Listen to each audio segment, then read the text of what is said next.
We are back with episode number 113 of Dynasty Decisions, second edition that we've done post NFL draft. So I'm sure we're going to get a lot of questions about what to do with rookie picks, directions of teams. Should be a fun breakdown here. Of course, if you guys do want your team broken down on future Dynasty Decisions episodes, you know what to do. Link down below in the description for flockfantasy.com. Promo code FSE. You can get team reviews over there, or you can be a priority submitter to Dynasty Decisions episodes. So like this video if you enjoy, subscribe if you enjoy. Now let's get into it.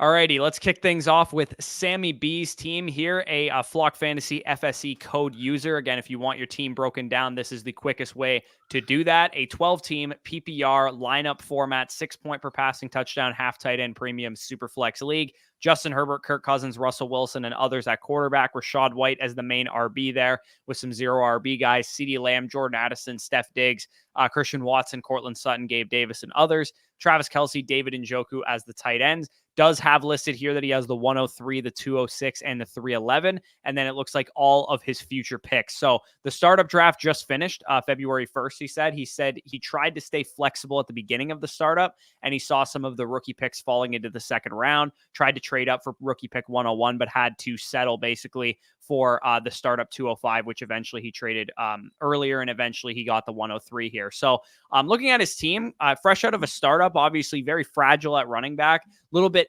older in terms of like some of the assets that he ended up selecting, Diggs, Kelce, those type of guys. What are your thoughts on this team? Because I mean, he said like I tried to stay flexible early on, and I guess his strategy here was to kind of pivot towards more of a contending-ish strategy given the Kirk Cousins and Kelce picks. Yep. Yeah, 100%. So we'll get through the trade specifically in the startup after and potential deals he has on the table. But for the most part, like you said, pretty strong shell of a contending team, especially from a year one out of the startup. Start 11 league. Hypothetically here, your starters are going to be Justin Herbert with Kirk Cousins at the super flex. Russell Wilson is your QB3. Rashad White as your main RB1. You don't have an RB2, but you do have picks this year to be able to help with that. Maybe 206. You can end up moving up to try to get into Jonathan Brooks or Trey Benson range. I think that would make sense with this roster, considering also you do have a really strong wide receiver core for 1 year out of a startup. Lamb, Addison, Diggs, Watson, Sutton, Gabe Davis, Curtis Samuel.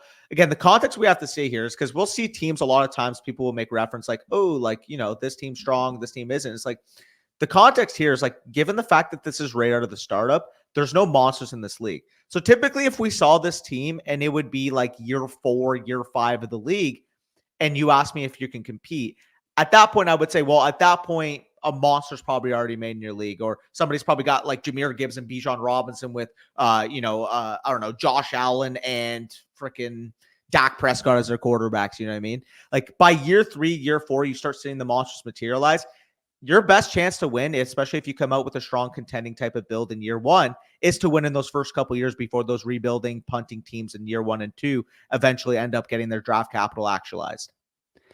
Yeah, it's tough because he mentions like he got some good value on like Travis Kelce in round 12 and in the 11th. Sorry, there was a lot of like second rounders all gone by like round 11, round 12. So it looks to me like your league was really gearing towards like youth. They were really going towards it. Yep. My question would be like, I think your team should be a little bit better redraft wise if that was the case. It kind of looks like you took almost like a balanced approach in a bad way where like if everybody's going to go for young players, it almost behooves you to just really build out like a redraft centric roster and try and win this thing early on. It looks like you kind of tried to stay flexible throughout the mid rounds as well, which I think probably wasn't the best idea, because knowing that after you were flexible through like the Herbert and the Lamb pick, you trade up for 103, that's fine. You probably should have geared away from guys like Jordan Addison, who are going to be more like, rebuilding type of receivers, or Christian Watson, more of a young upside young receiver. You probably could have drafted just straight up win now receivers in that area. And that would have been my only critique just during the startup draft, right? Because sometimes you go into these startup drafts and it doesn't feel good to hit the draft button on like Nick Chubb or Alvin Kamara or Joe Mixon, anybody that's like a win now running back from our perspective. But if everybody's going young, you kind of have to zig when everybody is zagging. And I kind of just feel like you maybe just got sniped a bunch of times with this team, because I don't love what came out of this. And again, the nice thing is that this is a startup. It's not like there's a bunch of monsters in this league, like you said.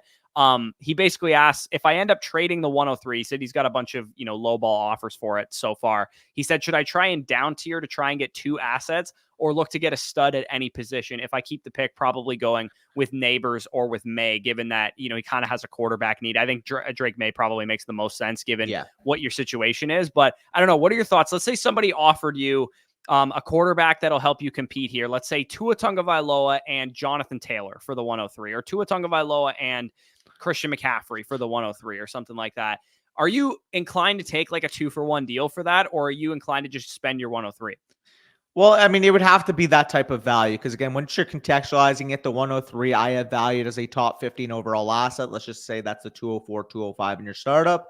Christian McCaffrey, mid to late type of third in my valuation. Tua Tagovailoa, more so a 3 to 4 turn. So contextually speaking, from a value standpoint, if you got offered right now a late third, early fourth round pick for your 204, 205 in a startup, like in a start 11 league, you probably take that type of deal. So it just depends what type of vets are coming back. If the guy's like, yeah, I'll give you Tua Tagovailoa and Deebo Samuel, like at that point, it's just not worth it for you. And it's funny because I do see Samuel in your inbox here. I just mentioned the name off my brain, but basically is what I'm saying. If you're gonna go for vets here, you have to make sure the point equity you're getting back makes sense to lose the value appreciation ability of that 103 asset. Because if that 103 asset, Drake May or Malik Neighbors, ends up turning into a first-round startup pick, you want to make sure that the point equity you got back for that is worth that loss of value. Yeah, and it's interesting. The Samuel that's in his inbox right now is Curtis Samuel. He has Curtis Samuel on his roster. That would be Diggs, Curtis Samuel, and a third for the 112 and the 211. And to me, I'd be quite inclined to make that move, to be honest. Oh, yeah. This is the type of team, and I figured out how he got here, because when we look at the startup trades, he sold the 205, which eventually became the 103. He eventually buys it back, but sells the 205, 408, and the 608 in the startup, goes up to get CeeDee Lamb at 112, 501 Dalton Kincaid, 812. David Njoku, and then eventually he goes up with 305 and 501 to get his 205 back to take the 103, and then he gets Stephon Diggs at the 704, which to me was a little bit early for Stephon Diggs to go off the board. I kind of see why your team is in the state that it is. It looks like you made a bunch of trade-ups and sacrificed a lot of your mid-round picks, and to me, I'm looking at this team, even though it's fresh out of a startup, I actually still don't think he can quite compete with this roster. And I would be inclined to make that move that he has in his inbox, the Diggs, Curtis Samuel in the third Diggs trade one, yes, for the 112 and the 211, and maybe see what you can get for some of your contending assets. I mean, Kelsey might be a challenge because, like you said, he fell in the startup draft, but some of your contending assets, Kirk Cousins, I just dealt yesterday in a deal. I don't know if you're going to get Will Levis straight for Kirk Cousins, but if you can basically get what I got in that trade, that would make some sense. I don't know. I just look at Diggs, and if that's the offer and the capital that you can get on the table for Stephon Diggs, I would venture to guess that you can maybe move some of your other assets that are competitive for a similar price tag. Yeah, and I mean, we haven't even mentioned this name at all, but if somebody wants to come at you with a fringe top 10 level running back price for Rachaad White, I'd be willing to deal him as well. Rachaad White, obviously coming off a big redraft year, not the most efficient runner at Tampa Bay, does lose his OC. There's some risk there where if you're not a top-end contender, you can kind of get off your team. I feel like at this point, Rachaad White's market value is kind of as high as it's ever going to be. And if you can get that type of first-round liquidity for the asset that's viewed as a top 12, top 10 dynasty running back asset on the market, I'd be willing to sell him.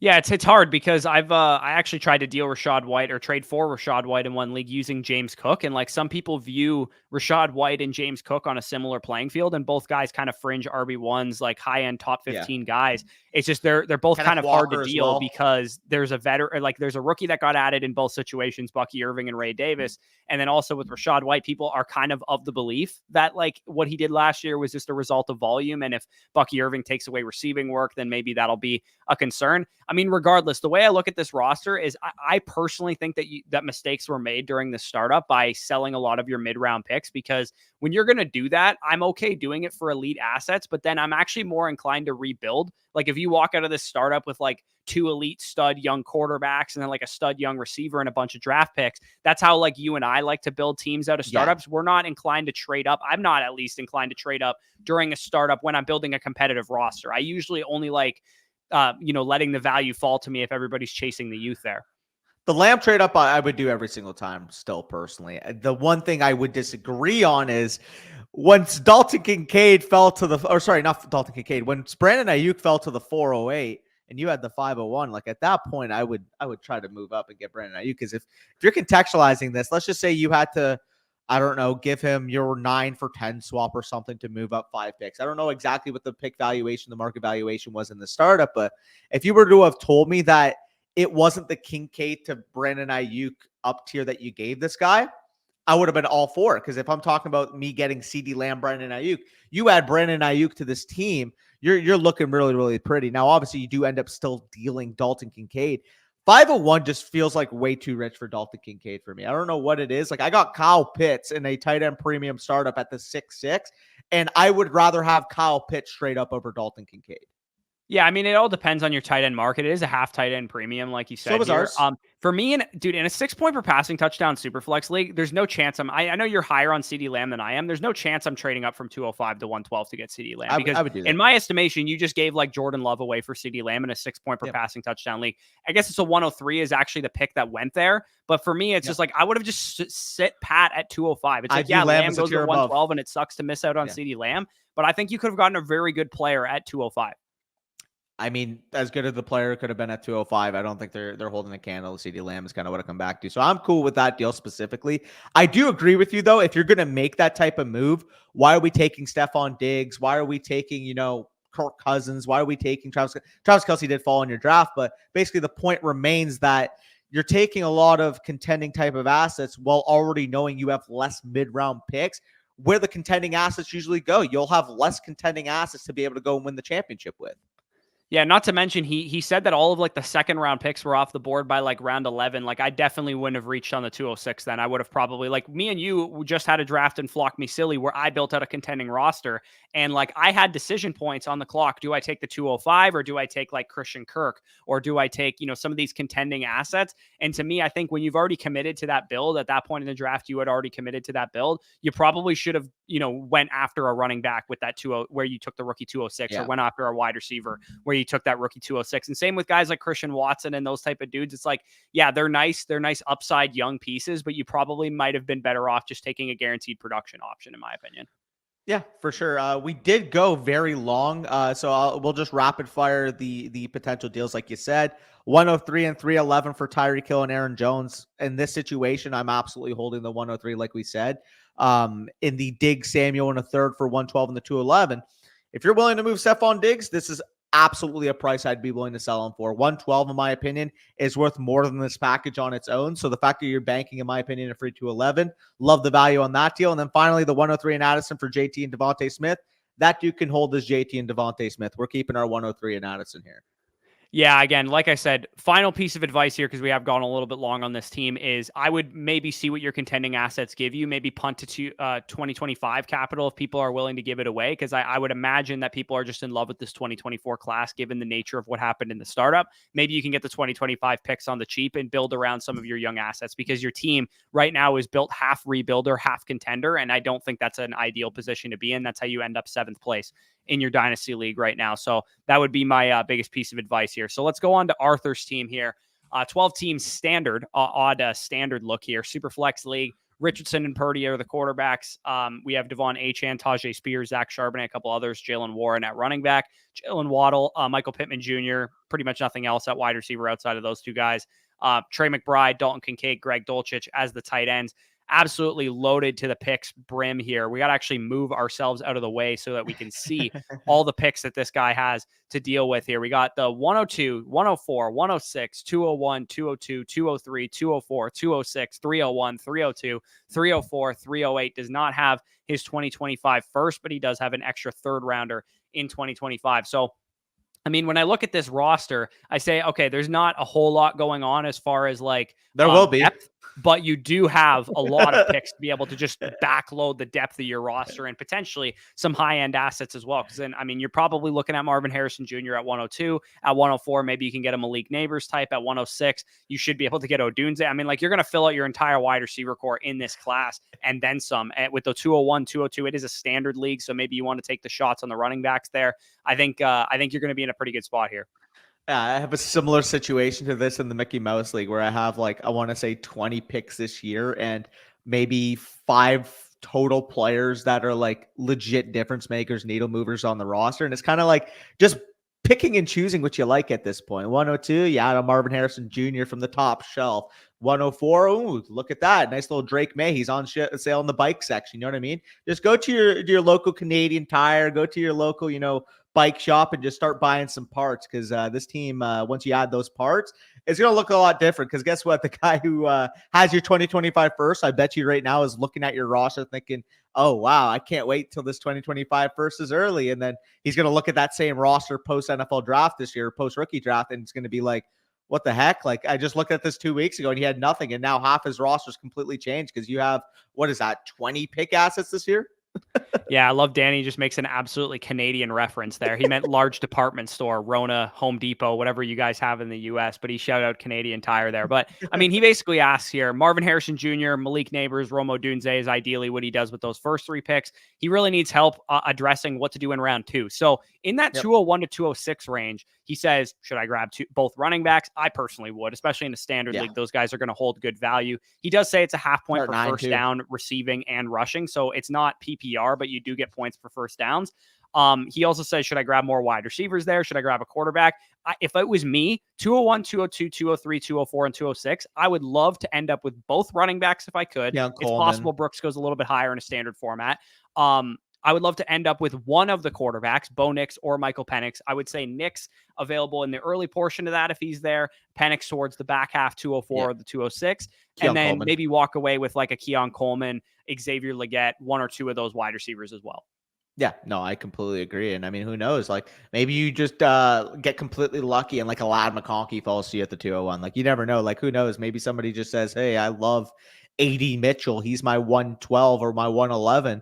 Like we've seen bullets fly out of the chamber in some of these drafts. Like we're talking about, oh, maybe that 201 to 206 range, you can land like Legette, you can land like Coleman, those 2 running backs, one of those quarterbacks. But I mean, like who knows? Maybe the Ladd falls, or maybe your league's against Brian Thomas Jr. Like the only one I would say I'd be surprised fell is, especially given it's more of like I'm assuming a home league, or maybe guys you met on Reddit, maybe you guys even met through this through our audience, where they're going to see Xavier Worthy, they're going to see the Chiefs. I doubt he would make it to your 201, but I think it's honestly in a more casual type of setting, more likely that a guy like Ladd McConkey could fall. Yeah, I would say, given that it's a standard too, it's possible that Brooks is gone. So if Brooks goes and Nix goes potentially too, then you're going to be really looking at either Thomas Jr. or McConkey or Worthy falling to you. But again, ideal world, I would say, given that you're going to spend your first 3 picks on wide receiver, most likely, I would say ideal world for you is that Brooks and Benson are your 201 and your 202, because then you can fill out your running back core in addition to those 3 wide receivers. Plus, I mean, 301, 302, 206, you're going to get good best player available type of options at running back and wide receiver there as well. He also says here, would you recommend trading up to the 108 or 9 using a second in my thirds? If one of your seconds and all 4 of those thirds gets you up to the top 8, I'm doing it every single time in a start 9.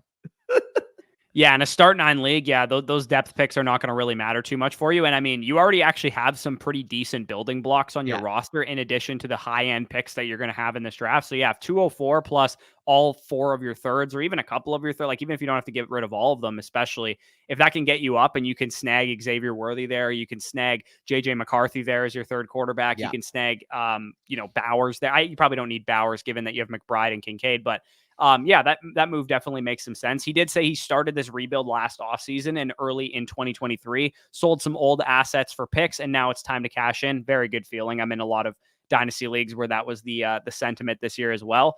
He sold Kamara for a second, sold Christian Watson and Downs for Waddle recently, sold his 2025 first for the 106 a month or so ago. So that's where his 2025 first went. And again, I think I'd say with pretty decent confidence that Rome Odunze, if he's indeed your 106 this year, he's probably a top 3 player in next year's class.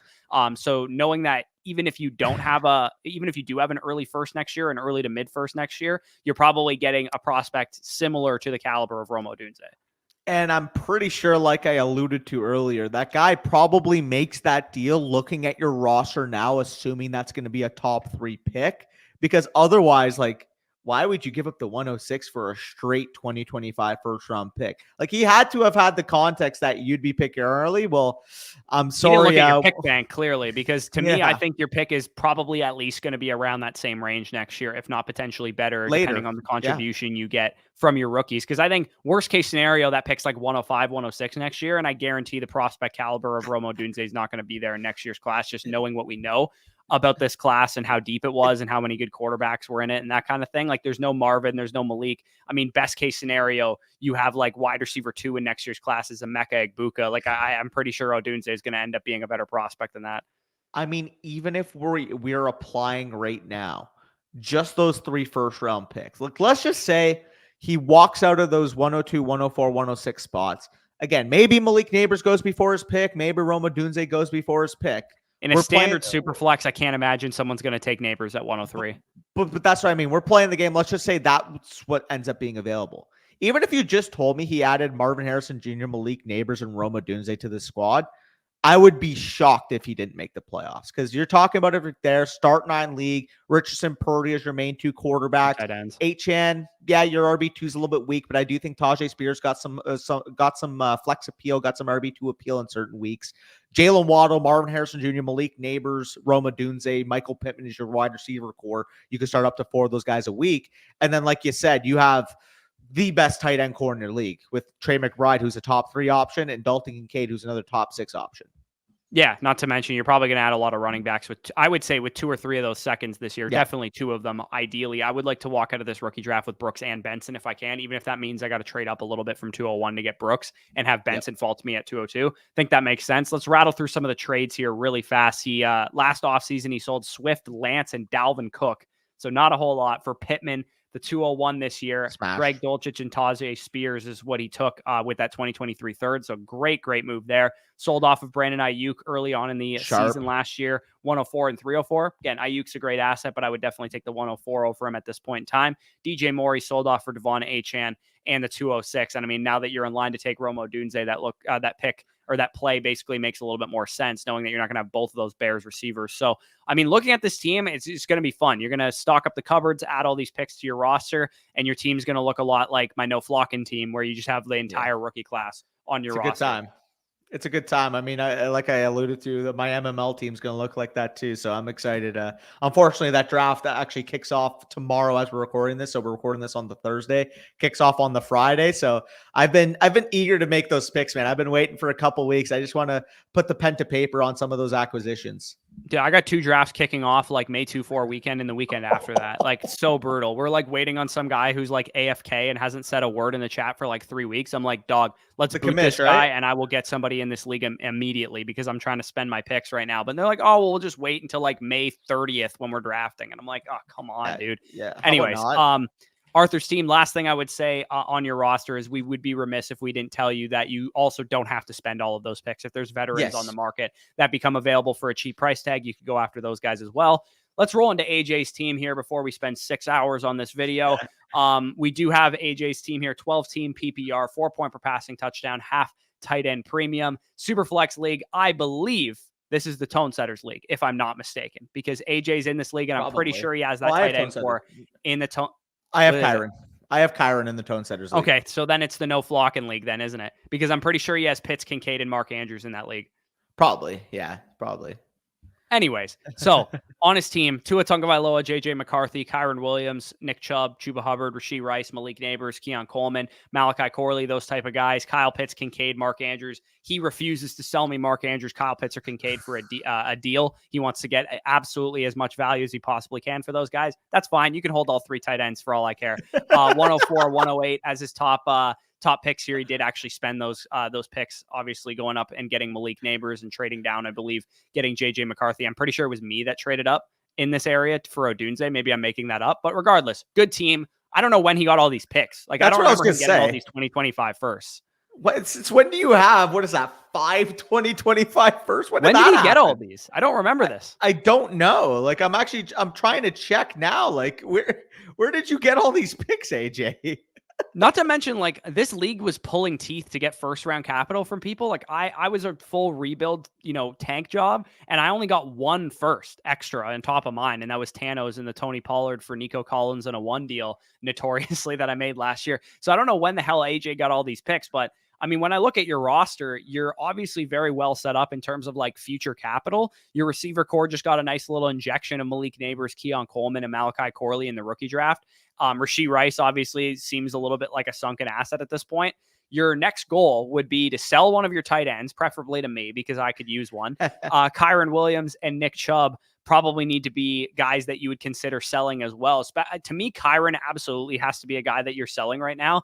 I talked about this in yesterday's video, Danny, but do you know that there's been absolutely zero running backs to finish as a multi-time running back one since 2015 who weigh under 205 pounds? Yeah, I mean, Kyron Williams has like this blip on the radar season, which we've seen from running backs in the past. But then the first thing that they do this offseason is draft Blake Corum in the third round. Like, are we going to get another RB1 year out of Kyron Williams? To me, I think he's setting himself up to be potentially one of the bigger sell highs in Dynasty.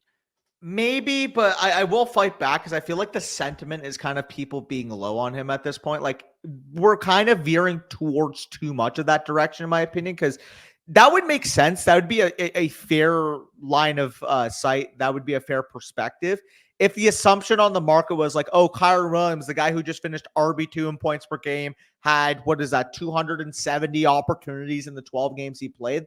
But he's kind of not being treated like that. Because let's be honest, like, if they don't add Blake Corum this offseason, like, we're probably talking about this guy as. But they did add Blake Corum. No. I know. But what I'm saying is, like, he would probably be talked about as the RB2, RB3, RB4 off the board in redraft. So although I agree we should be down ticking him, at the same time, it's like, even if he still upholds an 18 to 20 touch workload in that Rams offense, like, he's still going to be a stud. He doesn't have to have the ball 24 touches per game and do what he did last year. Even if he's a top 8 to 10 running back this year, I'm cool with that asset because I feel like the market's already kind of pricing him like that.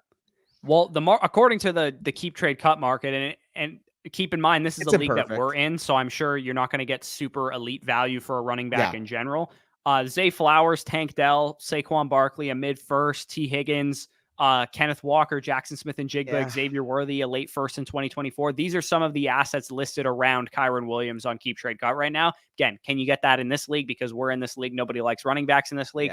Maybe not. But at the same time, I would definitely try and shop him if I was in AJ shoes. Nick Chubb, you're probably going to have to wait until people see him on the field this 100%. Year. You're probably going to be stuck with him for the time being. Yeah, I mean, first order of business, and I know this is obviously selfish because I need one of these tight ends, but you got to sell these guys, man. Like, you can't. You got three very, very usable tight ends here. And if my team turns the corner, I have like a house money situation going on. I could definitely be interested in Andrews. I think Andrews is the one that he wants to sell the most because he's the oldest. But I also have Josh Allen on my roster, and I've been trying to get Kincaid for the stack. So, you got to sell these tight ends. And I unfortunately, because of the nature of this league, you're probably not getting 100 cents on the dollar here. You're probably looking at 95, 90 cents on the dollar on these tight ends. Well, the issue too is like the tight ends in this league are really monopolized. We just see AJ, for example, holding 3 of the top 6 values at tight end right now. BD Bacon also has, I believe, Laporta and Brock Bowers in this league. Like, it's so funny because the tight end dynamic is people either have multiple of the needle movers or none of them. And it kind of causes a market dynamic right now with the people who are holding all these tight ends want top value for them, but the people who don't have them aren't willing to give up that top value. So it's weird. Like, it's kind of funny. I kind of wish the tight ends were balanced more throughout the league, so we didn't just get a scarce tight end market at this point. But that's kind of what's developed when half the rosterable high-end dynasty tight ends are on 3 of the rosters. Well, not to mention the fact that there's a bunch of teams trying to rebuild right now, and they don't really care if they have a tight end or not. So they're not really pressed to buy one at this point in time. I'm actually really one of the only teams coming out of a rebuild who could be interested in buying a tight end because everybody else is kind of trying to rebuild or already has a tight end on their roster. So, I definitely would be interested in buying a tight end, AJ. I've offered you, stuff in the past, that he doesn't like. I have 2 ones next year. So he's trying to get one of those ones. I'm trying to do my darndest to not sell those 2 ones. for a tight end, or even one of those ones for You a might tight end, have to because for one of those guys.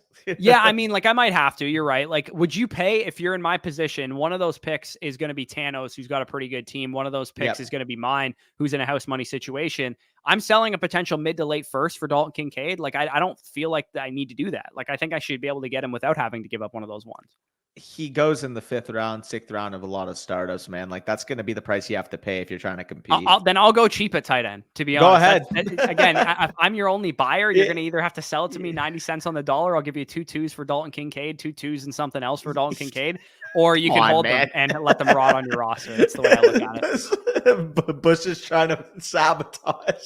I am absolutely trying to sabotage right now. Andrews is the one guy that makes sense, where I'd be okay giving up a potential late first, but I don't know if my first is going to be late yet. That's the other thing of why I don't want to sell my own first, and I don't want to sell Tano's first, because Tano's team's a little shaky and could a couple injuries and his pick could be high. Unbiased third party. If you're trying to sell one of those guys, let's just say AJ came to you and he said, "Hey, listen, I'll give you Curtis Samuel and Dalton Kincaid for the later projected of your first round picks." You're not doing that? I got a million receivers. I don't need Curtis Samuel in this. Okay, I would do it maybe for spot. Nick Chubb and Dalton Kincaid, but we'll see.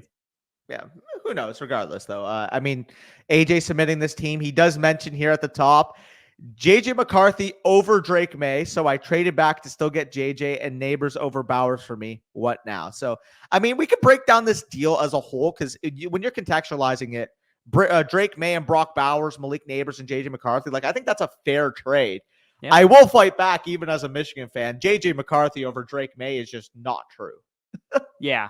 I think I mean, if you prefer that, again, we talk about this in the rookie draft mistakes. If that's your stance, then you did a good job by trading back and getting Neighbors and McCarthy, as opposed to reaching on JJ McCarthy where you would have had to do so. And also too, at 108, you might not have gotten JJ McCarthy there, given the nature of the tight end position in this league. Bowers probably doesn't go at 107. He probably goes a little bit later, and you would have been staring down the barrel of Brock Bowers at 108, which would have been fucking hilarious given the state of your tight end core. Well, 100%. It's like, it's so funny because the only guys that want to take tight ends are the guys that already have all the tight ends. So if you were stuck at that 108 spot, like you kind of just have to take Brock Bowers. That would have been so funny, dude. If he had Brock Bowers on this team, I would have laughed my ass off. I mean, another one of the trades that you made this offseason, you sold off Deshaun Watson, Javonte Williams in a mid to late second. You got a mid one and Adonai Mitchell at the 207. Good process. Again, I think that's probably a reasonable package, given that Watson's a very difficult asset to move right now. Same goes with Javonte. But the other thing that I may have considered is holding those guys if you believed in them in any degree. But if you just want them off the roster, I understand cashing out for the 2025 mid first and Adonai Mitchell. He's messaged me multiple times. He's like, "Bro, how the fuck do I get off of Deshaun Watson?" Deshaun Watson is one of the most unsellable assets in Dynasty, I've noticed right now, because you want a first for him, but you can't get one by anybody's stretch of the imagination at this point in time. That's the hard part about Deshaun Watson. And it's like his value is probably appropriated as an early to mid second, but like you feel like you're not getting enough if you sell him for anything that starts with a 2, but you're not getting, like Corey said, a 1 on the market unless you add like a significant piece to him. So it's a tough spot to be. Obviously, we're OG, Deshaun Watson value guys, but at the same time, it's like, if you have a lot of shares of Deshaun Watson and you want to get out for this type of cost at this point, adding Javonte Williams to Watson, getting that mid first rounder in 2025, and basically moving the mid to late 2025 2 in exchange for Adonai Mitchell, I think this is a solid deal to be able to get your exposure down with.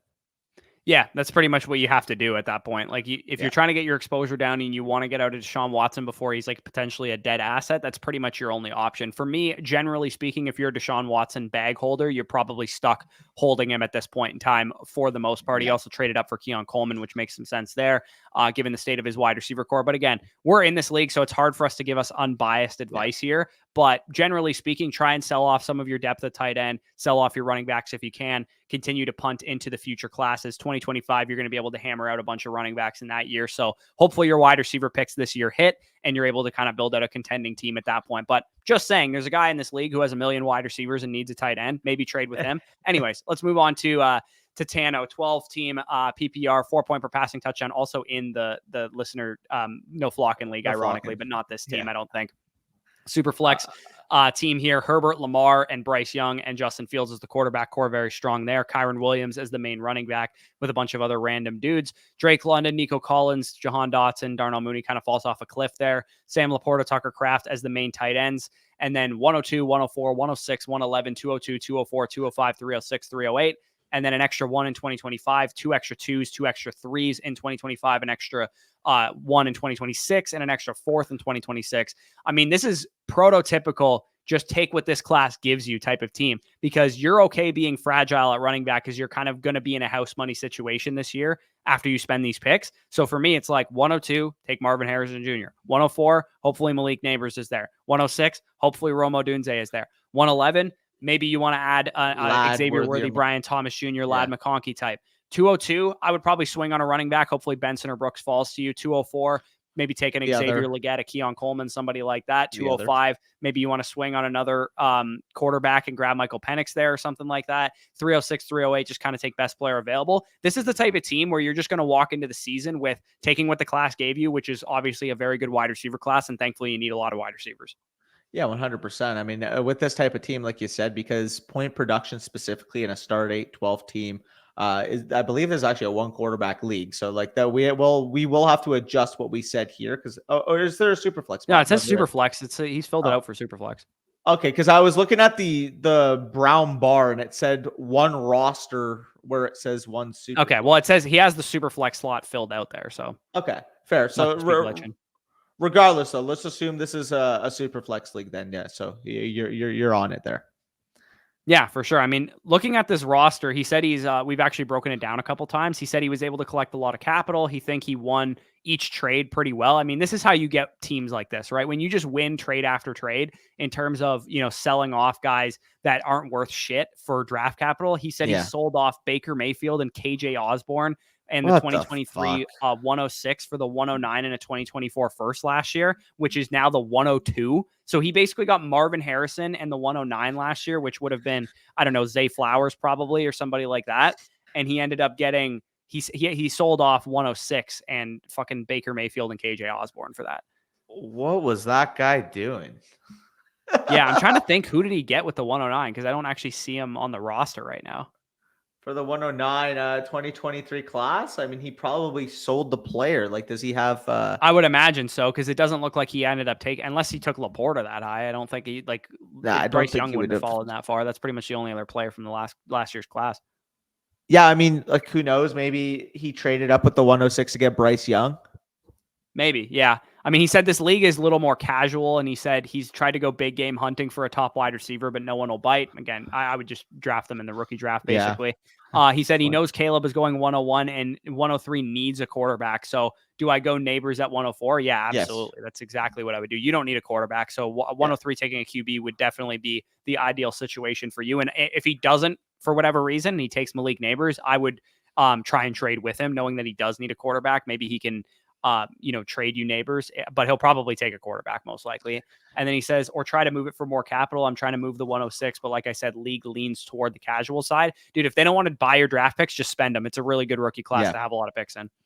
Yeah, 100%. He does say, for context in this league, like you said, I know Caleb going 101, 103 needs a quarterback. Do I go Neighbors at 104? Yeah, obviously that's going to be your goal. You have Herbert, you have Lamar, you have Bryce Young. You don't need a quarterback. He does say, like, should I try to put it on the market, see what I can get? It's like, if your league's casual and you know that they're unlikely to make a deal, like, at that point, just take the wide receiver, because it's not like if you take the wide receiver, you're going to say, fuck, like I lost out on market value for these quarterbacks. Malik Neighbors goes in the exact same round as Jaden Daniels, goes in the exact same round as Drake May, to the point where you could just use that top end asset. You said it's hard for you to trade for the Lamb, the Jefferson, the Chase types, meaning, like Corey said, you have to hit on your own. You have to draft your own Malik Neighbors and hope he turns into a CD Lamb, hope he turns into a Jefferson Chase, because he's got the prospect profile and the draft capital to be able to become that type of guy someday. So with this situation, like you said, just kind of hold where you're at. He does also say, with all the capital, I have a buy of Fields, wasn't a bad risk reward situation.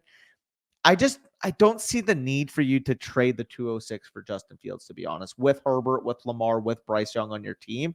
Because, I mean, it's not like you're adding point equity with that pick. It's not like you're worried about, Bryce Young, what type of points he's going to get me. Therefore, I go and buy a vet quarterback 3 to be able to supplement it, because we don't even know what Justin Fields is going to get on the field this year. Yeah, I mean, if you like Justin Fields, I think this is a fine price to pay for the upside that you're getting, but I personally would have just held the 206 as well. Given that your league market is the way it is, definitely try and sell Kyron Williams because you'll probably get something decent for him if that's how people are viewing him. And the other thing I would say too is if at 106, Drake May is still on the board, which is very possible in this type of league dynamic. You could also take Drake May as your quarterback 2/3 and try and sell off Lamar Jackson or Justin Herbert for a Godfather offer for a stud receiver or something like that. But that's just kind of game theory rolling around what you're actually doing here. For the most part, I think you're in a pretty good spot, man. Like you have a really good team, you have a lot of picks. You're going to just be hammering out draft picks from this class, and you're gonna be ready to compete at that point in time there. So once these guys kind of materialize and actually come to fruition. So let's move on to the next team here, which is from A Strout, basically looking for some overall direction. So we'll try and give it to you here. 12-team PPR, super flex league. CJ Stroud looks like he's already had his rookie draft. So CJ Stroud, Caleb Williams, Bryce Young, Bo Nix, Audric Estime, Ray Davis, Isaiah Davis, basically his only running backs in this class. Jamar Chase, Marvin Harrison Jr., T. Higgins, Brian Thomas Jr., Ladd McConkey, JSN, Rashee Rice, Javon Baker, really deep at wide receiver. Kyle Pitts is his main tight end, Tucker Kraft as his backup. And then it looks like I said, he's already had his rookie class or his rookie draft first rounder next year in 2025, 2 seconds, 2/3, and then all of his future picks. So, I mean, very typical FSE build here. You got a very loaded wide receiver core, very loaded quarterback core, pretty decent at tight end. All you kind of need at this point is running back production. You might be looking at this roster and being like, oh, I'm a house money team. I think you're closer to the contending side than you are to a house money team, to be honest. Like I wouldn't be against seeing how much a top running back on the market would cost you using some of your young players, using some of your young receivers. But at the same time, like you already had the rookie draft. Maybe you missed the boat on that. Like it might have been the time to do that might have been during the rookie draft. Yeah. Yeah, that would be my point as well. The one thing I will say is because you have so many of these top end wide receivers, I think it would make sense, like Corey said, if you could buy some running back production with that. Because I mean, you have what 1, 2, 3, 4, 5, 6, 7, 8, like 9 guys. I would say have value at this point. Now, who knows? Maybe Elijah Moore gains some value, or Malik Washington, Darnell Mooney, but specifically the guys above there, like Baker, Douglas, JSN up. Like you have 9 guys that should be able to net you something on the market if you were to transition the wide receiver value into some running back production. Because I really do feel like you should be a strong contender if you can pass this running back core. Yeah, Higgins and JSN are the two that stand out to me. Rashee Rice as well, but he might be challenging to sell given all the news around him right now. Higgins specifically because you have Chase makes sense as a potential sell candidate. Same goes for JSN, given that you don't really have a reason to hold that risk profile, and also the rookies too. I mean, Brian Thomas Jr. and Ladd McConkey, you could potentially try and sell those guys for running back production, but I wouldn't force it either. I mean, you have all of your picks and then some in 2025. You could always wait till mid-season to actually make moves like that, where, you know, sometimes me and Danny have seen this time and time again. People mid-season are trying to get rid of their production, right? Because they realize their team isn't good enough. They're selling off, say, Jonathan Taylor for a late first round pick. They're selling off, you know, they're selling you stuff 80 cents on the dollar, 85 cents on the dollar, and that might be your time to strike. But I definitely would consider seeing what T. Higgins can get you on the open market. Can that get to you to Jonathan Taylor? Can you use T. Higgins plus to get to Breece Hall, Jahmyr Gibbs, or Bijan Robinson or something like that? Yeah, and he does outline here that he started the draft with the 101, 4, 7, 2, 1, 2, 2, 2, 3. He knew he wanted at least one more quarterback and knew that the 105 really wanted Neighbors. So we'll just go in order of these trades right now. The 105 really wanted Neighbors. So he basically went to that guy and said, hey, if you want Malik Neighbors, I'd be willing to give you my 104. I want a little bit of a pick swap at the end there. So when you actualize this, Neighbors and May are guys I have in the exact same round, second round value startup picks. And then I would rather have Ladd McConkey over Jonathan Brooks. Maybe in the context of your situation, like Jonathan Brooks would have fit your team. But from a value standpoint, I would rather take Ladd McConkey. So I do like the net of this deal. I also really love this deal. As much as I like Drake May, if the cost to move from the 105 is just the 202 and the 302 to move up and secure Caleb Williams, I'm very cool with the move. Now, obviously, when we contextualize the names at those spots, May, Benson, Sinat, I don't feel like the guy got ripped off or anything. But at the same time, I know, given how the market values Caleb versus given the inconsistencies in the market with Drake May, I'm cool with making this move every single time. Not having to give up an extra first of liquidity to be able to move up from 5 to 1 is a sharp move. And then this one, like you said, you wanted Rome Odunze to fall to you at the 7 spot. He ends up going 6. Guy wants to trade up, get JJ McCarthy as a young quarterback. You're able to net Brian Thomas Jr. and JSN to move down and let that guy secure JJ McCarthy. I mean, Brian Thomas Jr. is my 109 right now. I love this move. Yeah, I mean, getting off of QJ is also a bonus. You don't have to watch him on Sundays anymore. I think what you've done is just build up a great stockpile of assets with this roster. And you're at some point, and it might come very soon during the beginning of the season or even before the season, you're going to maybe have to make some decisions because you're honestly too deep at wide receiver. Like you Yeah. don't need this many wide receivers and you have nothing at running back. So you could maybe try and make a move for a running back. And I've already kind of touched on what I would consider doing. Getting off of any risky assets would be the best way to do that. T. Higgins, given that you already have Jamar Chase, Brian Thomas Jr., he's a boomer bust wide receiver, in my opinion. Lad McConkey, same thing, because he's a rookie. Rasheed Rice obviously has a lot swirling around him, but maybe he's tough to sell at this point in time. JSN, also a little bit more of a riskier profile. Those guys I would consider trying to use to sell off for a young running back or a running back that's in their prime right now. Guys are coming at discounts, I've noticed, like Devon Achane, Travis Etienne, those type of guys. You can get them on the open market for a bit of a discount at this point in time. So looking at this team, I mean, you basically just get to do fun stuff now, is make trades and try and get yourself and position yourself into a competitive window once your team kind of shows that they're going to actually produce. And that could be early on in this year, like I said. So let's move on to the final team of the video here, which is from Brian Jones, 12-team half PPR, super flex league. Patrick Mahomes, Anthony Richardson, JJ McCarthy at quarterback. Very solid QB core there. Josh Jacobs, Jonathan Brooks, David Montgomery, Devin Singletary, Chase Brown, Audric Estime, and others at running back. Jamar Chase, Malik Neighbors, Drake London, Chris Olave, Romo Dunze, Mike Evans at wide receiver. Dalton Kincaid as the main tight end, Cade Otton and Ben Sinnott as backups there. We don't need to spend too much time on this team because somehow, I mean, you already had your rookie draft, so those picks have already been spent, but you somehow have a pick cupboard with an extra first rounder in 2025 of buying power. So, I mean, it's pretty clear to me that this is a very, very good team with a lot of buying power to potentially even be better. There is one thing I need to address. And I mean, Brian submitting this, knowing exactly what we're going to say already, points out, I know that I'm probably going to get roasted for the Dak trade. Just felt like a move that I wanted to make. I understand making moves that you want to make. But Dak Prescott for Josh Jacobs at 3 and 4, we got to give you your shit for that, because that, I'm not going to lie, that is an awful trade. That's awful. I mean, leave it up to Danny to spot the biggest Cowboys part of this question. He started it off with the sentence. I know.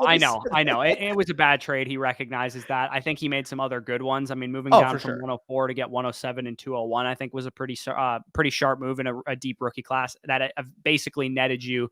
You probably moved down from Drake May, I'm assuming, or Jaden Daniels, and because you took Malik Neighbors at 103, and you ended up getting JJ McCarthy and Jonathan Brooks. If you love JJ McCarthy and you don't feel all that different about those three quarterbacks, then that was an awesome move because you got Jonathan Brooks out of it, and you actually did really need another running back for this roster. Like you said, he got hosed on the Dak trade. I definitely agree with that. Jalen Waddle, T. Higgins, basically you sold off for Romo Dunze in a 2025 first.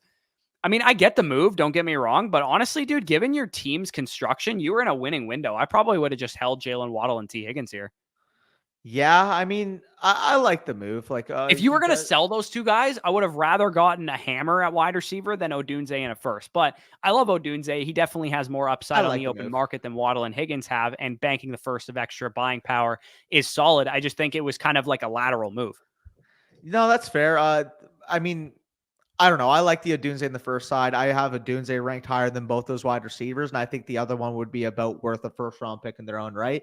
Add you some buying power at the deadline, start 10 league. You're already pretty deep at wide receiver. Maybe that extra first-rounder can get you some running back production if you need, or maybe you can say, hey, David Montgomery plus my first. Like, I put Christian McCaffrey on the market. At least I'm in range to be able to craft an offer to go after a McCaffrey with this type of team, because I do feel like one true anchor running back you can win.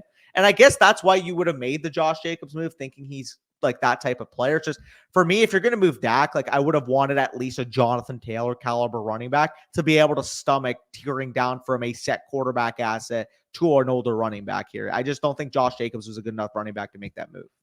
Yeah, if it was Josh Jacobs in the 204 in this year's rookie class, I think that would have been a little bit better. You got 308 in a 2025 fourth, not really needle moving, consequential type of guys. He also mentions too, I wanted to get Higgins off my team because I already have Chase, which makes some sense there, and that's why he made that move. He's like, I feel like I've got my squad in a really good spot for this season and going forward. Main question is, who should I try and target in season, and your thoughts overall on the squad. So we've mentioned Jonathan Taylor a couple of times so far. He makes a lot of sense for this team. If you wanted to move off of, just use that extra 2025 first that you have of buying power, maybe attach it to David Montgomery if you need to try and get up to Jonathan Taylor. I think that makes a lot of sense for this roster. And I don't think it would be terrible to maybe insure yourself a little bit more at tight end as well, because Dalton Kincaid is a little bit more of a shaky asset in my opinion. But regardless, man, I think you're in a pretty good spot. I don't look at your roster and think that you have any glaring holes, to be honest.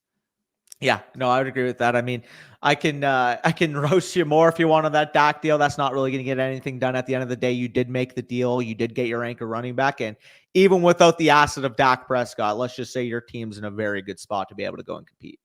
Yeah, the thing that stands out to me is I would love a hammer running back for this roster. Yes.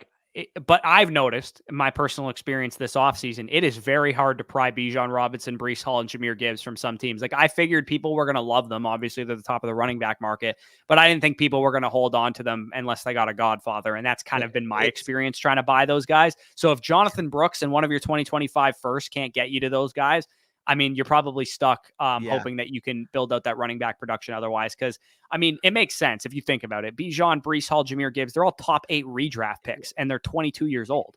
Well, it does make sense. And it's funny that you mentioned that, because I've had easier experience. Again, I'm pretty sure I've acquired 3 or 4 shares of Jamar Chase or Justin Jefferson this offseason. Only was able to acquire 1 share of Bijan Robinson. And it basically, it ended up making sense. It was in the Devy League that we did. He needed a quarterback really bad, some youth on the roster. I had a team that is in a house money window, wanted some running back power, good at quarterback. So I basically gave him the asset of Jaden Daniels plus a pick swap in our Devy in exchange for Bijan Robinson. And when you contextualize that, Jaden Daniels, Bijan Robinson, both going kind of in that mid to back end second rounder on the market. I give him a little bit of pick swap to make the difference. But like you said, a lot of times the Bijan Robinson, Breece Hall, Jahmyr Gibbs owners, it's like, they expect a mid-third round asset plus like a first-round pick at times. And it's like, are we like paying attention to the same market here? These guys are mid to back end second-round picks. Like, I'm not giving you the price as if he's Marvin Harrison Jr. Yeah, well, and I mean, it's funny because I've actually tried to make this exact deal, but if you can take Chris Olave and you're one of your late firsts in 2025, your own first potentially, and get Jahmyr Gibbs, Breece Hall, or Bijan Robinson, I'd be willing to do it. But I literally offered that to someone this year, and they said they didn't want that because Chris Olave wasn't enough of a needle-moving asset for them. So again, it's challenging to get these running backs away from people, but I would, if I were you, try and pry one away from somebody if you possibly can, because I do think they'd be the needle-moving asset that would put your team from really good, probably the best team in your league, to absolute monster that everyone's scared shitless of. Yeah, and trust me, it is being fun. It is fun being the absolute monster that people are scared shitless of. It's a good time. It absolutely is. So we only covered 6 teams in this video today because we went a little bit long on the first couple, but appreciate you guys for sticking around to the end. Leave a like down below, comment down below, and your thoughts. And of course, if you do want access to these Dynasty Decisions videos, we spend 10, 12 minutes on some of these teams. Flockfantasy.com, promo code FSE is how you can get your team broken down in the next episode. And of course, you skip the line right away, and we'll probably cover it in the next one. We're trying to run these at least once a week if we possibly can. The other thing, of course, I got to make mention to prior to exiting this video is that, I mean, we're 52 minutes in and we didn't allude to the fact once that the thanks that we have for you guys and helping us get to our goal of 40,000 subscribers, man. We were able to hit it last night. Shout out Corey for that running back target to avoid video. We had to give you guys a little DT to help you guys out. Appreciate you guys for that continued support. We're helping your teams. You're helping us get our sub goals. I think that's a fair exchange. Yeah, absolutely. And if you want to support us any further, like I said, flockfantasy.com, promo code FSE, and also check out Underdog Fantasy. Use the promo code FSE over there. They do have a new promotion going on where you get a special pick'em, and you also get up to $250 in bonus bets over there. So make sure to check that out. You also get our Dynasty and Redraft Rookie Draft Guides for free when you sign up for Underdog Fantasy with that promo code FSE. So if that interests you, link will be down below in the description. But with that being said, peace out. We'll talk to you soon.